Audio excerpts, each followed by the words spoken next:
Learn the most advanced recruiting techniques. Land the most desirable talent. Launch your company towards massive success. This is the Higher Power Radio Show with Rick Girard.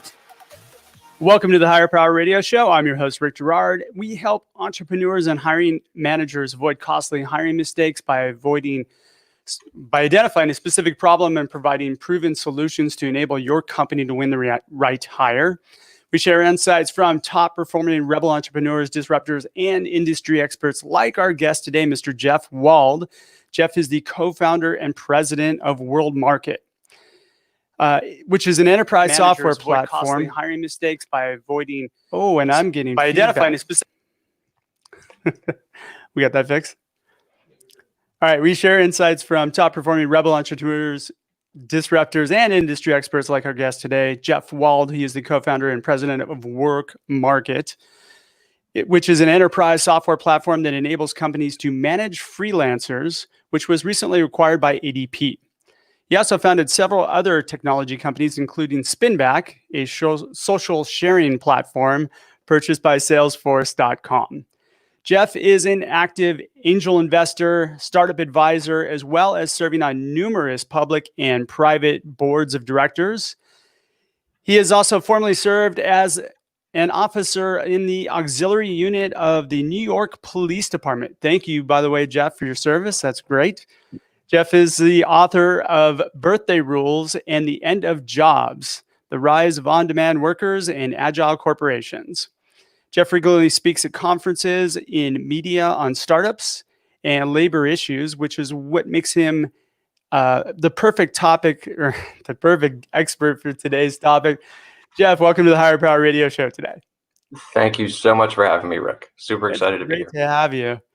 So we're going to talk about the importance of why not having a clearly defined corporate culture document is the recipe for failure. So the reason why is that the culture document is a business plan for how your people are expected to behave, interact, and resolve conflict. It is your saving grace when things go sideways. So you must provide a clear and accurate picture to everyone you interview about the good, the bad, and the ugly of the organization and the expectations of behaviors that result in success in their role. So the importance of having a cultural document is something that I know you feel really strongly about. Jeff, why do you feel that it's something that you have to have as a leader? So I will tell you, Rick, of the 10,000 mistakes we made since the founding of Work Market, this is pretty high on that list because we didn't have this until a few years ago. And it really came home for me during actually the acquisition by ADP during their diligence. One of the ADP executives said to me, he said, I've asked like 20 people in your company to describe Work Market and they all describe it differently. I was like, ooh, that hurts. Ooh. Because the thing is when a company gets beyond that early stage where the founder is literally sitting in the middle of it. I remember the early stages of Work Market and I sat in the middle of the room and all the developers were on my left and everybody else was on my right, operations and sales and customer support and everybody else. So I knew everything that was going on and everybody knew what I thought. Once the company gets bigger than that, you have people that you'll never maybe even meet that are a part of your team. And if they can't say who you are, then when they're off doing a piece of work, how are they going to really know what exactly to do? You can't be over everybody's shoulder. And so the idea that everybody at the company knows who you are, why you're there, and where you're going is a vital component to increasing the probability of success. And it's something that we were successful without it, but I lament as to how much more successful we could have been with it. So at what point do you feel like you really should have spent the time to develop that corporate doc, the culture? I will tell you this, when you pass somebody in the hallway and you don't know who they are, you've already gone too far. You've gone too far without it. I remember that first time and I walked past somebody, I was like, who the fuck, who's that? And somebody's like, oh, we hired them 3 weeks ago. I'm like, what? Who? What? You start realizing people get hired without you knowing it, which is fine. And they should be hiring people without you knowing it. But if it gets to that point, you've gone too far. The ability to put something down on paper about those four, what I kind of call the big four, the who you are, why you're here, where you're going, and what your values are. If you can put those down on paper, it helps you, right? You'll be surprised just as a founder when you actually sit down and write it that you don't really know it as well as you think you do. But that is only step one. That second step is all the more vital, which is outlining the behaviors, the policies, and the people that support those. Because otherwise, they're just words on a piece of paper. And so doing those things well past that point where you pass somebody in the hall, you don't know who they are, or well before, I should say, is, I would say, one of the more important things in increasing your probability of success. I don't know why more companies don't do it as they're building their business plan. It's really, it doesn't take that much time to think about it and write it down on paper. And You're 100% correct. Truth is, maybe they don't know, but at least get something down on paper because it's going to be an evolving document anyway, right? I 100% agree with that. It is one of the documents we would call a living and breathing document. It is designed to be revisited, to be updated.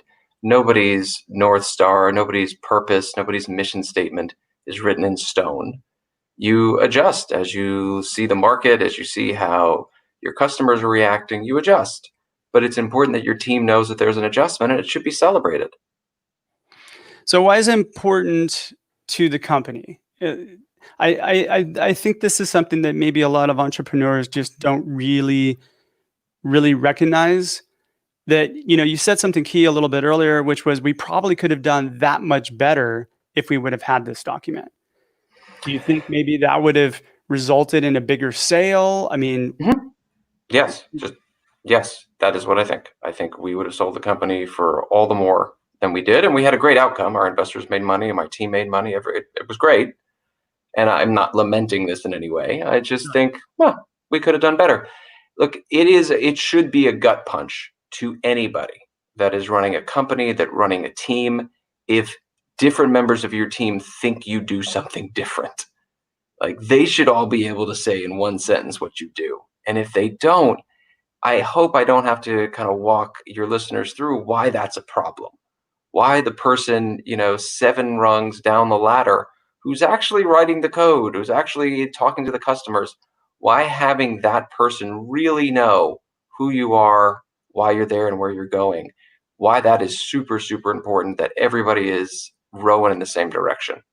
Well, this is like Simon Sinek's Start With Why, right? If they don't know why they're there, or, why you're there, and if you don't know why you're there other than to make money, which is okay, but everybody else has got to be in there for the same reason. That is true. And look, if you're there to make money, that's fine. Put it down on paper. Make sure everybody understands we're here to make a profit no matter what. And if that's your culture, great. Be very clear about it. One of my favorite examples is, our friends at Enron, just the whipping boy of corporate America, because, they were the biggest bankruptcy in corporate America, so rightfully so. But, they had as one of their values integrity. Okay. I mean, they didn't practice it. They would have been better off and potentially still around today if they just wrote, our value is to make money at all costs. Screw everybody, break rules, and make money. Then their team would have known that's what we're doing, and the whole organization maybe would have done it within the confines of the law as opposed to illegally. And they probably would have hired the people that resonate with that, as opposed to people who did not resonate, who they had problems with. Yeah. Right? So I think that's a really important thing. So, like, as a company owner, as a CEO, what were some of the, besides the one you stated before, what were some of the implications to the company you think? Were there any problems that arose out of not having that corporate doc besides that? I mean, Rick, really, we could talk for hours about the problems that arose, not just, down on the front lines where people were dealing with customers and making promises to customers of things that we just couldn't do or wouldn't do. But importantly, and this is where I think the culture doc becomes the most important, is in your hiring, that you should be really, really clear about what it is to work there, not just the pace and your aspirations, but what is the day-to-day? What does that look like? What is important to you? And if you end up hiring people that don't align with that, then you're really, we all know the most important variable as to whether or not you're successful is your team. And if you aren't hiring the kinds of people that believe in who you are, where you're going, and why you're there, then you're just decreasing your probabilities. And we certainly had a number of very poor hires on our part because of it. Yeah. So mentioning hiring, when you tie your interview around your corporate values and you interview for alignment with your corporate values, it makes it that much stronger of a hire. It does. And I will tell you, the things behind that, the behaviors and the policies and what you expect of your people, even more important, right? The values, they're important. They should be up on your wall. You should mention them before every corporate meeting, as with your who you are, where you're going, and why you're there. But the behaviors and the policies and what you expect of your people, they should know that. They should know, hey, I'm going to join this team, and they, have a happy hour every Thursday. Maybe they don't want to have a happy hour, or we don't do summer Fridays, or we're a formal dress, or we're this, or we're that. It is super important that people understand that, because you don't want the disaster scenario for me in any hire is not, that it was that you didn't get the right person. It's that Stephanie quit her job, comes and joins you, and then a month later quits and says, this just isn't what I thought it was. And so the lack of transparency, that's a disaster for Stephanie. It's a disaster for you. You got to start everything all over again. Being transparent about what it is to be there is, to me, hyper important. Yeah. And being ultra clear in who you are gives your employees a roadmap to evaluate people by. Right? 100%. If you say we have a collegial attitude, and we do, every person counts, and we like constructive conflict, and you promote the jerk that's mean to everybody, that doesn't listen to anybody, then your behaviors don't align to your values. And so you should throw your document out. And so if you're hiring and your promotion, whether it's salary or title, don't align, then you don't have a culture doc. You just have some words down on paper. Yeah, and that happens way too often. You see people's corporate values they have written on the wall, and nobody's living that. And especially important that the CEO and the leadership lives that, is the prime example of that. Because when you have somebody who's not, that just kills all your credibility. 100%. Look, before the culture doc, startups in their nascent stages tend to be cults of personality around the founder. You want to know what kind of people you have? You have people that are just like you, because they came there for you. They watch your behaviors and they assume that's what they are supposed to do. And you know what? That's fine. But again, it doesn't scale, right? It doesn't work if you never see that person. Then people don't know why people are behaving a certain way. And that is the power of this document, to have this document and to share it with everybody that might join your firm, to have a yearly meeting and update it. And again, before every single gathering, reaffirm those big four: who you are, why you're there, where you're going, and your values. I will tell you, when you have people start complaining, saying, God, we do this every time, you're about halfway there. You're about halfway to getting everybody to really understand it. That's such a great point.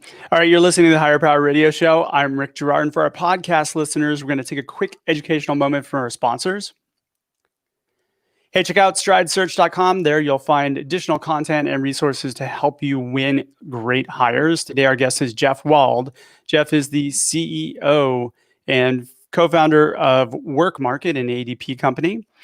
And we're talking about the importance of having a clearly defined culture doc. Now, this is what I'm really excited about. Now we get to the how-to piece, Jeff. And now you have put together and you've shared with us and the cultural doc that you guys use. So let's walk our audience, let's walk an entrepreneur through how you would advise them to do it.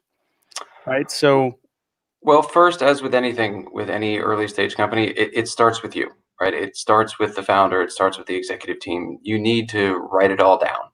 and go and get examples. There are a bunch of websites out there that actually have a lot of culture docs that companies have made public. I don't think that ADP would allow us to put ours there, but I don't know. I actually haven't asked, and ADP is an amazing company that I love. But there are a lot of examples to be started from. But the first starting point really is, what is culture?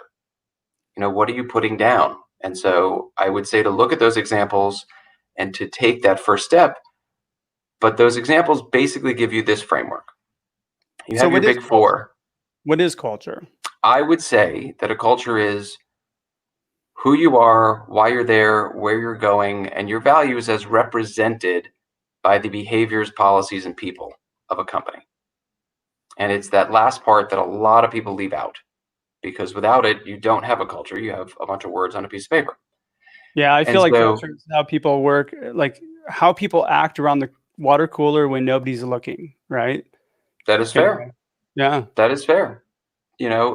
So our document specifically outlines on that first page that one sentence, which I can promise you now that the hundreds of employees of WorkMarket can say to the word, all in the same cadence. It has our purpose, what gets us out of bed in the morning. And it has that North Star, that 20-year vision of where we want to be. And I can promise you that every single person at WorkMarket knows all of those things. Nice. And so that has been important. And again, every single meeting we start with that. But at first it was me just sitting and writing this. And then the values we actually just took from our friends at ADP. We can't have different values than ADP, and ADP has amazing corporate values. And I will again reiterate, you've never seen a company live up to its values like ADP. They're spectacular at this.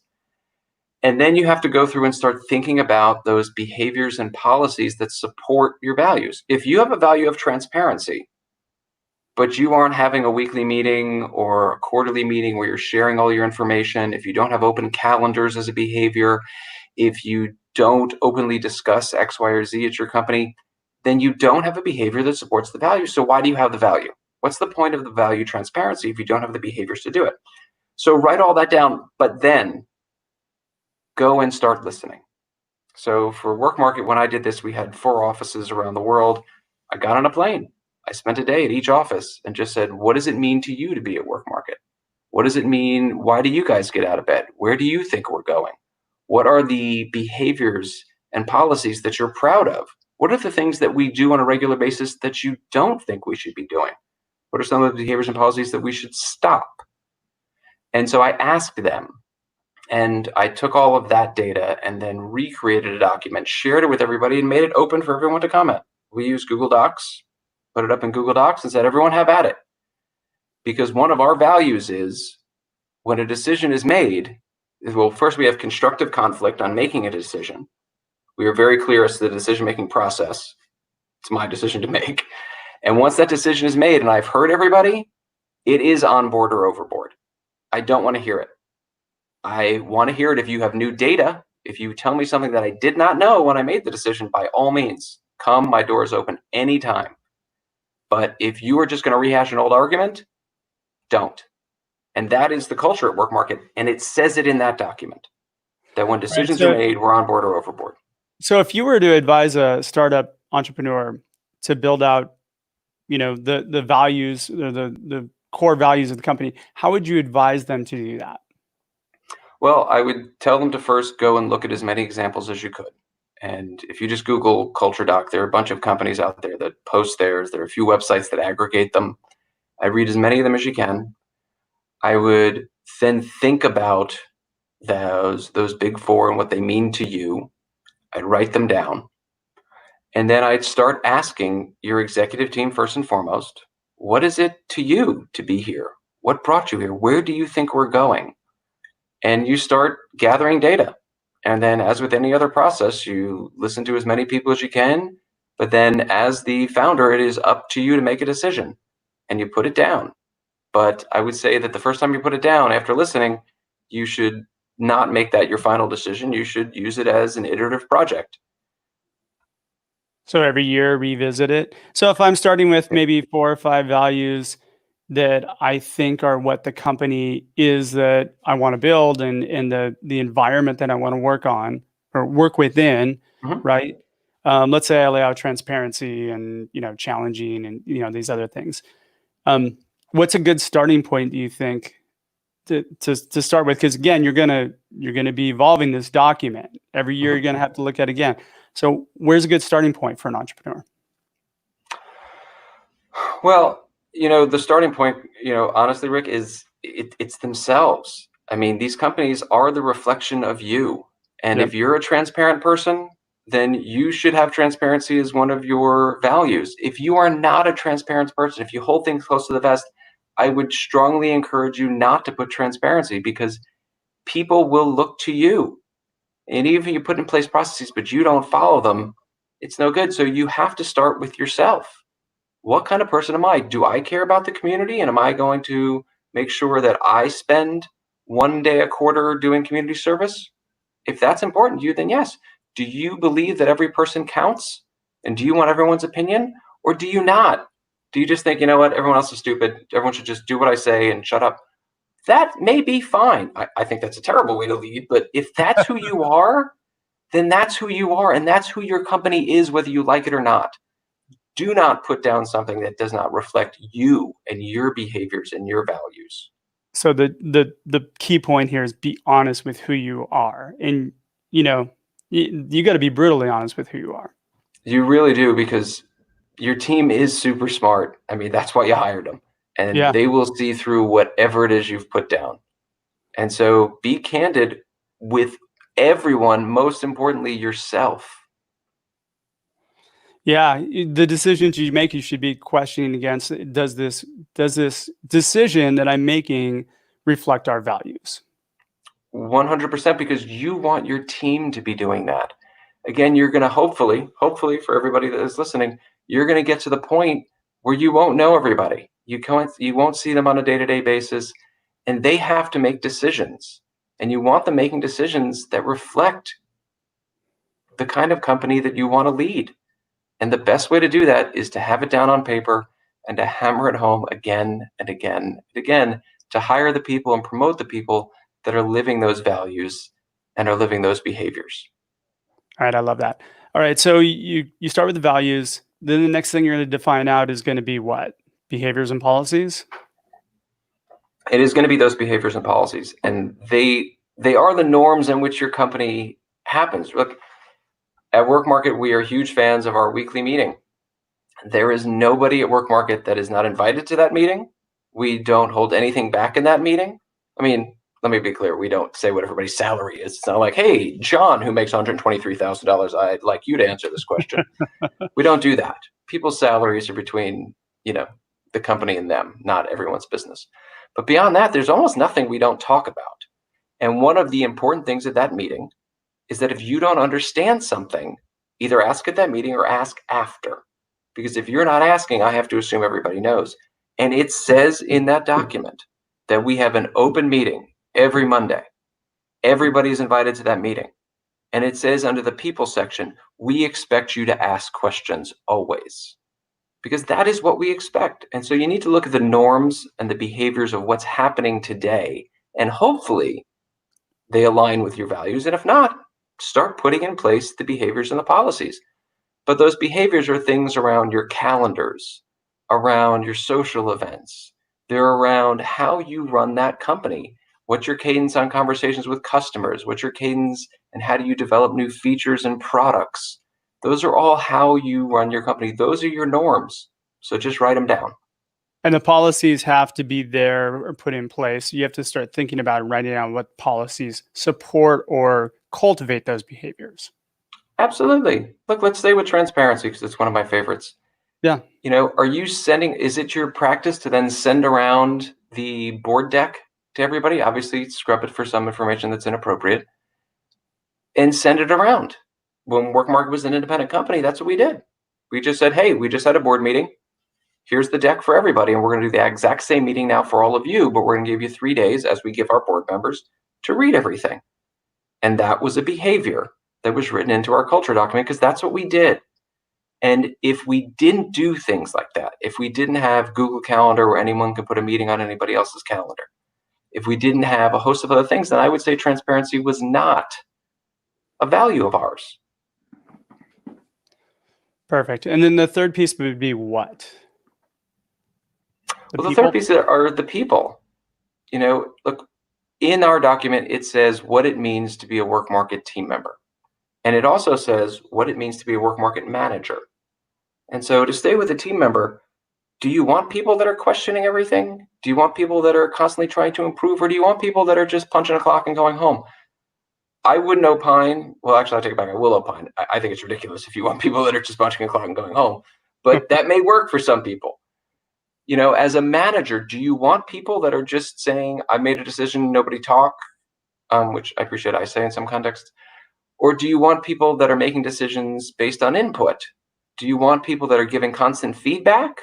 Or do you want people that just give feedback once a year? Do you want people that are constantly striving to improve as a professional and as a leader? Or do you want people that are complacent? So you have to think about those people, because you should describe your ideal employee, you should describe your ideal manager, and your people should strive for those things. And again, those people that you hire should be in alignment with 100% with your values, right?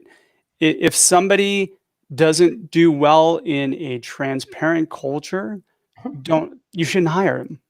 100%. Regardless of where they come from. I find companies get themselves into so much trouble with vanity hires. I call them vanity hires, people who came out of a really big name brand company that looks impressive to their board.